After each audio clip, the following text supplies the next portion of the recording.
Welcome to the Impactful Engineer Project. I'm Steve Maxey, and with my co-host and brother Jake, we are here to bring you guidance, fresh ideas, and the tools to help you become an impactful engineer.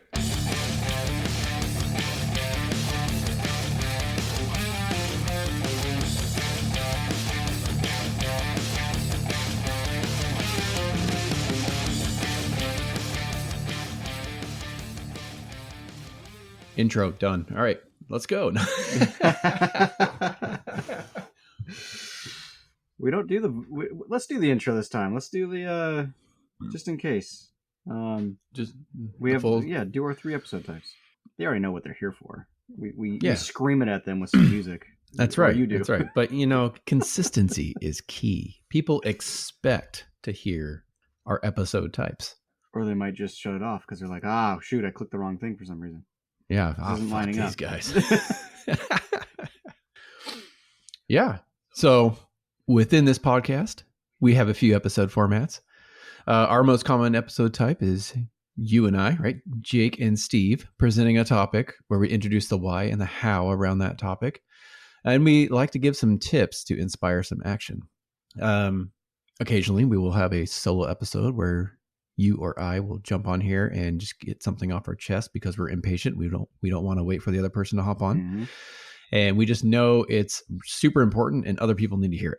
At least that's what we like to think. So sure. And finally, about once a month, we will have a long format guest episode where we bring in someone that is an expert in their field. And we like to share their perspective, mindset, and get some actionable tips around the area of genius to improve your career. I guess it's probably confusing to outsiders who is speaking and when. Yeah. But even though to me, obviously it's so distinct in our voice. But we don't, on our episodes, we don't say, only on our guest episodes do we say, I'm Jake. So this is Jake speaking. Yeah. I'm owner and operator of NLS Engineering. Right? I'm in the AEC industry. Yeah. That is Steve. Yep. The other person who makes face noise at us is Steve. Yeah, I am Steve. And we have the same last name because we are brothers. And I am a engineering manager in product development. And, actually, I've gotten feedback that people have said that they think we sound the same. That's which so I find really interesting because I don't think we do. But hey, everyone has a perspective for a reason. So, and who knows how it comes out through the machine and the audio processing and into the speakers. It's like, oh, we sound exactly the same. We'll just blame Windows, right? Yes, it's all Windows' that's fault. What we've been doing today. God, that took forever to get your stupid system going. Yeah, apparently HP does not make a good docking station. Guess what we figured out? It was the docking station. Yep. I think my buddy at Hallam would be proud for figuring out it was a docking station. We had docking station battles, man, and I ended up just flat out purchasing new docking stations for my whole row of people. And it was just like, I can't do this anymore. So just bought them, solved the problem. Yeah, paid a little more for the really good ones. Yeah, but you said we do solo episodes, and we think what we have to say is important. But I did get a text the other day. Yeah. And it wasn't a solo one. It was you and I, but we were talking about inputs over outputs. And that's a great episode. I love that one. And he was just like, he said something like, when I say that I loved this episode, ... He was very ecstatic about it. I was going to share it with everybody. Yeah.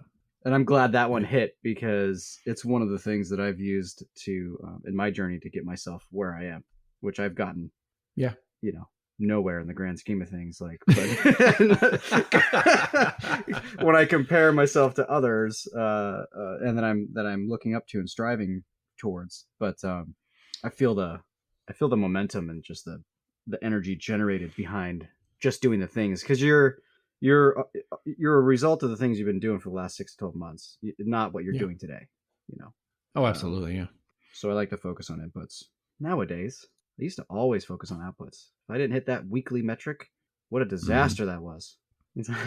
Yeah. Well, what did you do for that whole week? Audit that. Yeah. Push hard. Yeah. Yeah. I mean, yeah, we've had episodes that have gone over that, right? Where we talk about setting your goals on the inputs, right? Let's make sure we put in X amount of hours per week on said project, and that's your goal. And the result is going to be that project gets completed. The result just shows up. Yeah. Yeah. It's a byproduct. I think today will be a little different. I wanted to talk about um, the information that you can peel out of or behind a quote unquote no. So, like for me this week, the no was um, losing out on a proposal. Like we're competing out here, so the no was we're going with our preferred engineer on this. So I was trying to break into it, right? They're going to go with their preferred engineer, and it's like, okay, cool. And one thing I implement, which has helped me so much, is the person that I listen to the most and base a lot of my behaviors on was talking about your ability to rebound after something negative happens to you, right? Or perceived negative, right? Yeah. So you have this runway of tolerance, and then you have the thing that happens where you change your behavior or you break, and then you want to race to get back to baseline as quickly as possible or set a new standard and then keep going, right? So I thought of that. I'm like, yeah, objectively, this is what I should do. And what it led to was, oh, dang, I lost out. Okay, I'm back to baseline. Like that I accepted that within like 5 seconds. And then I'm like, ooh, I can respond and ask for a debrief call and say, look, we're looking to break into this kind of work. We think it's going to be something that we can provide that is of high value once we dial it in. If we could have a 15-minute call about the decision making process that you went through to decide that I was a no, then I can peel out, ask questions, determine some things that I can work on, adjust, or rethink, right? And so they're like, yeah, let's do it. And it was a great conversation. So the email was a very short and to the point. Hey, just want to let you know, going with this other engineer, look forward to talking to you, soon or in the future or something like that. So very vague, no information other than no. Yeah. But then the call was great. Like I peeled off so much good information, and we were able to continue to add layers of context, continue to build rapport with each other. Just the conversation itself, they ended the call and they're like, there is something to you being very responsive and easy to talk to. Just the call brought that feedback. But we also talked about, schedule, scope, and fee. Like those are the three main pillars, baby. So we're talking about it. I'm like, hey, so we gave you the turnaround time for it. How does that compare to to what you need? Is that an advantage to you? Do you care about turnaround time? Does this help you or your client? And the answer was yeah. Not to the degree of that it's the most important thing, but it does help. And in fact, we were 75% faster on our turnaround time than the person they usually go with. Cool. Good to know. Good to know the priority of it, but also good to know where we stand. Mm-hmm. So do I spend all my time trying to make my work faster? It's like, no. Keep it the way it is, and I can focus and move on to something else. This is increasing my likelihood to win. Then we talked about scope. Does the report outline that we gave you and what we were going to give you in detail line up with what you usually get? Yeah, it actually lined up perfectly. You asked all the same questions and presented all of the same information and what you're going to deliver. Great. So really nothing there. No, not anything there. What about price? You guys are actually really close. It's negligible. You were a little more, but with the speed of delivery in a high volume situation or in a situation where speed is demanded, it's good to know that you have that. Mm-hmm. So it was kind of a non-discussion about the cost too. We're right in there, right? And then we went back and forth on a couple more things, but they appreciate the detail of our proposal. It's not just like a one-liner. It tells them exactly what they're going to get, right? And how we perceive the value behind what we're giving them so that they can understand even more where we're coming from, which was great. So all in all, very positive feedback, Yeah. But even with that feedback, there's going to be a little more detail in our background, right? There's going to be a little nugget in there that you can pry out. And I know you did. So how did you get that nugget of extra information that was incredibly valuable? Hey, my fellow impactful engineers. If there's one thing that you could do to help out this community, it's to keep listening to the podcast, but also that if you found value in it, to share it with one person, give us a 5-star review, or even leave a text review. It'll only take a few seconds of your time. Find that person that you think could enjoy some of this or learn from it, and pass on the good word. Now back to the show. Well, there was a ton that I actually pulled out of there. But the thing that was the most like motivating was that they actually really did like our proposal, and it was really spot on. And the fact that there are certain other factors or positives that I would bring as NLS, they mentioned like this was kind of a, hey, we were in the middle of selecting the engineer anyway, and we wanted to see what you brought to the table, and we liked it. We went with our preferred engineer because we are kind of already in that direction and going, right? So that was huge for me to hear. I was like, yeah, awesome. Not that it gives me insight. Not that that alone makes me more willing to propose or try and break in. It just gave me more insight. I was like, oh, okay, cool. It just let me know that we're right there, right? So, all from turning that no into a call. I very easily could have just emailed back and said, hey, not a problem. Whenever you need another proposal, you let me know. If there's something that we can do for you to increase your likelihood of success with your clients, you just let me know. That alone would have been a decent email, but then we had a phone call, and it's like it just opens it up. It opens it up. So I could stop right there. I think it's pretty clear what I'm trying to get at here. The first no is very rarely a hard no. A hard right? no, or like an actual no forever. Damn, there's something horribly wrong with our process. I feel like when people earlier in their career, and I use like a business example, but like I think people earlier in their career, when they hear no or resistance, it's taken way too far, as in a blanket no forever, Yeah. And I don't think it is. It rarely is. Yeah. I think a good example is like, say you're an engineer that's a year and a half or 2 years in or whatever it is. And you start asking for a promotion and you get a no, right? A lot of newer engineers will take that no and be like, all right, I'm not getting promoted. I'm just going to go look for another job. And then they jump ship, right? Which I would advocate for you not to do. You want to find out why that no was given. And it's usually not going to be a hard no. It's going to be this is not the right time or situation for that to occur. And you can start asking the questions like, okay, when is the right time, and how can I change the situation for it to be, the right time?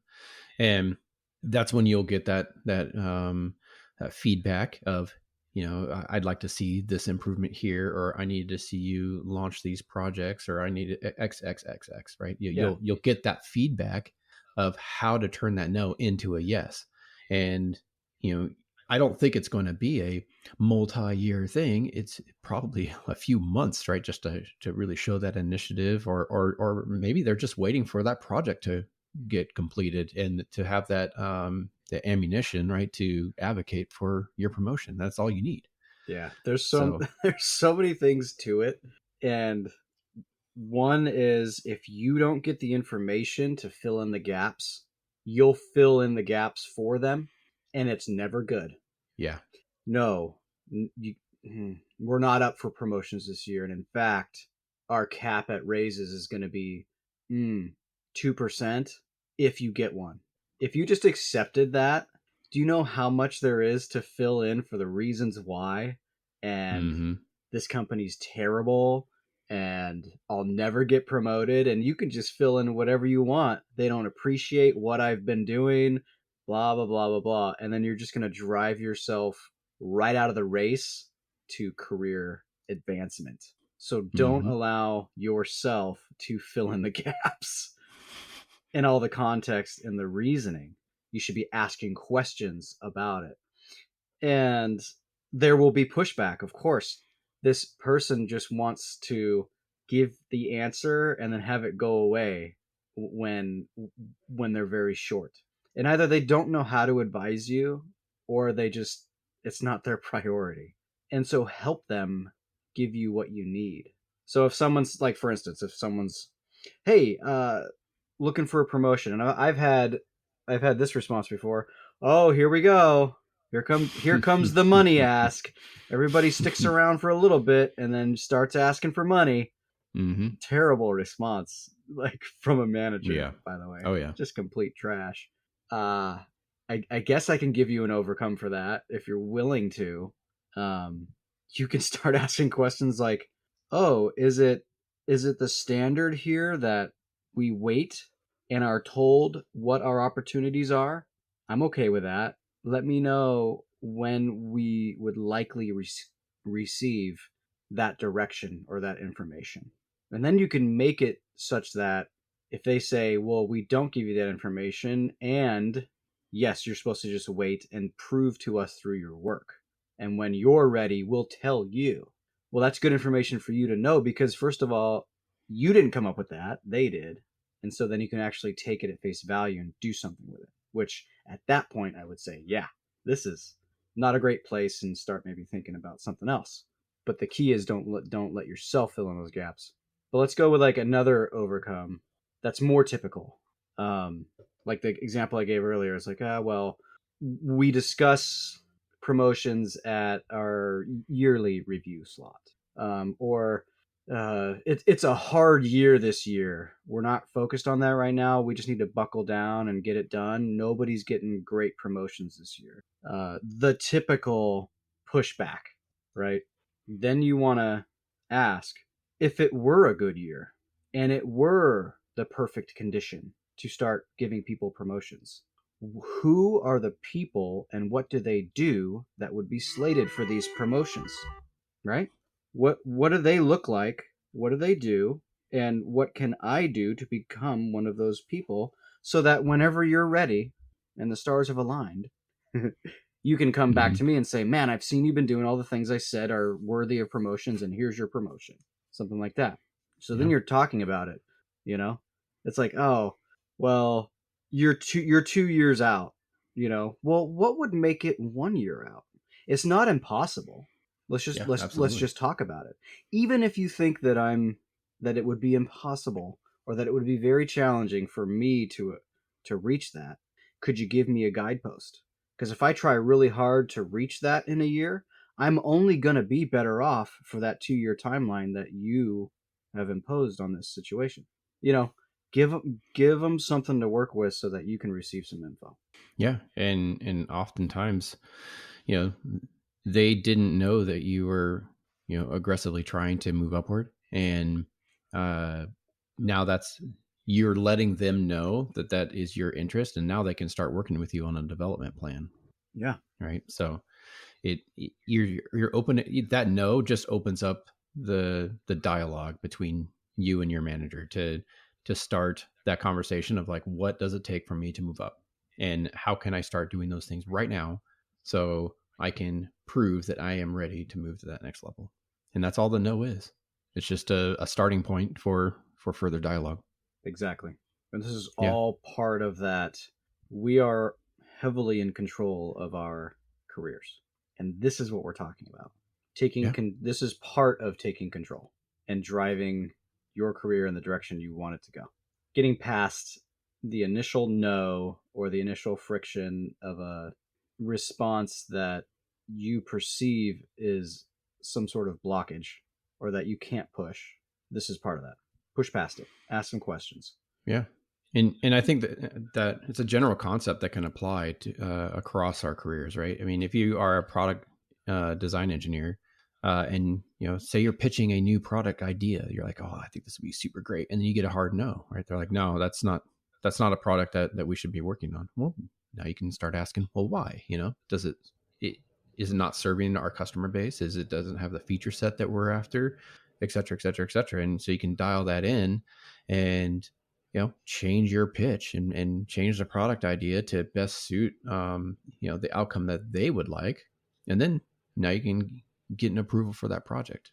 Yeah. Just imagine that every time someone said no or pushed back, that you just accept that, fill in your own version of what it means behind the scenes, and keep going. You'll never get the practice of negotiating, asking questions, trying to actually show your expertise in knowing the big picture Mm-hmm. to see where their no fits in and why. And under the guise of just, I need to learn this stuff. Like, and you do, but like under the framework, there you go, the framework of, I need to learn this stuff. And if you never go down that road, and 2 years later, there is an actual pretty hot opportunity that has a little bit of a no in the front of it.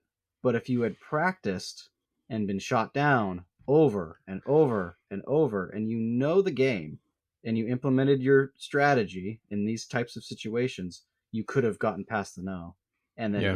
into a big opportunity. When if you'd never practiced, you would have just seen it as another, well, let's pass on this because I'm getting pushed back. Yeah. So why you were saying that, my kids recently watched the Disney Robin Hood, Mm-hmm. and so like the whole Archer scene was like popped in my head, and it just came to me as an analogy, right? Where your ask are the arrows that you're firing at the target, and when you don't hit the target, that's your no, right? So it's really just a miss. So you keep changing your ask, right? Keep dialing it in, and then as soon as you hit that target, now you got a yes. Exactly. So it's Shots on yeah, goal too applies here. yeah, Yeah. exactly.